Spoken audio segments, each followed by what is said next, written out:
జై గురుదేవదత్త. సృష్టిలో మానవుడు ఎప్పుడూ కూలియే. కూలి ఇచ్చేవాడెవరు? ఆ భగవంతుడే, అంటే శ్రీపాదస్వామియే. ఎందుకంటే ఈ మాటలు ఎవరో చెప్పింది కాదు, శ్రీపాద వల్లభ స్వామి చెప్తారు. ఈ సృష్టిలో ప్రతి మానవుడు కూడా కూలియే, నేనే యజమాని. నేను ప్రసన్నుడైన ఎడల మీకు ఎంత రావాల్సిన దానికంటే ఎక్కువ కూలి ఇస్తాను.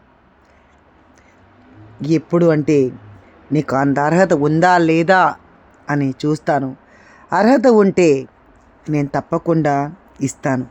అంటే ఆ డబ్బు ఇచ్చినప్పుడు దాన్ని ఏ విధంగా వీడు ఖర్చు పెడతాడు అని నాకు నమ్మకం కలిగినప్పుడు మాత్రమే వాడికి నేను ఇస్తాను. అంటే ఏ విధంగా ఖర్చు పెట్టాడంటే తన సొంతానికే అంతా ఉపయోగించుకోకుండా అందరి కోసం, సేవ కోసం ఇస్తాడా అని చూస్తాను అని అంటారు శ్రీపాద వల్లభ స్వామి. కాబట్టి ప్రతి ఒక్కరి చిట్టా నా దగ్గర ఉంది. నేను పాపాత్ముడని నీవు నిరుత్సాహపడిన ఎడల నన్ను శరణు చూస్తే ప్రేమతో శ్రీపాద, శ్రీవల్లభ, ఓ దిగంబర అని పిలిస్తే క్షణములో నేను నీ పాపాలన్నింటినీ దహింపజేస్తాను, పైగా పుణ్యవంతుని చేస్తాను అని చెప్పారు. ఇంకా సత్యమును అసత్యముగాను, అసత్యాన్ని సత్యముగా భావించుట వలన మనకు చాలా కష్టాలు వస్తాయి. అయితే దత్తపారాయణం చేసినను ప్రయోజనం ఏముంటుంది అంటే ఉండదు. ఎందుకంటే దత్తపారాయణం చేసి దత్తుని ఆరాధిస్తే అప్పుడు ఉంటుంది, కానీ దత్తపారాయణం చేసి శ్రీపాద వలన నిందిస్తే ఫలితము పైగా లేకపోగా మనకు వింత వింత చిక్కుల్లో పడిదరు. దత్తుడే స్వయంగా శ్రీపాద వల్లభ స్వామిగా వచ్చి ఉన్నాడు. ఇది సత్యము, ఇది సత్యము, ఇది సత్యము. ఇక్కడ నమ్మాలి, స్వామిని నమ్మాలి. అలా నమ్మిన ఒక భక్తుడికి ఏం చేస్తాడు, నమ్మని ఒక భక్తుడికి ఏం చేస్తాడో చూద్దాం. ఒక పర్యాయము పీఠికాపురంలోని శ్రీపాదుల వారి ఆశ్రితుడొకడు గుర్రమునెక్కాడు. అది అతన్ని పడదోసి త్రొక్కివేసి గాయపరిచింది. రక్తసిక్తుడైన భక్తుని వైపు శ్రీపాదుల వారు తమ అభయహస్తమును చూపగా గాయములన్నీ క్షణములో మాయమైనవి.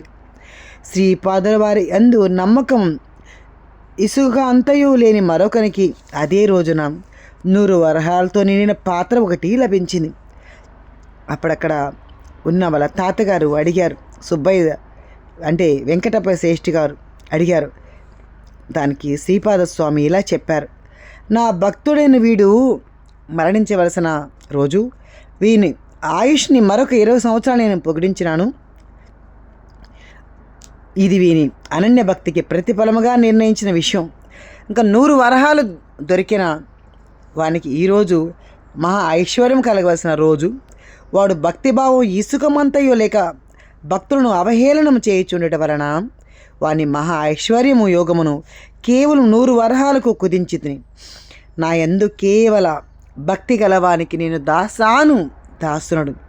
నన్ను తన హృదయంలో బంధించుకొనగనవాడే అంటే బంధించుకొనగలిగిన వాడే నిజమైన ప్రభువు.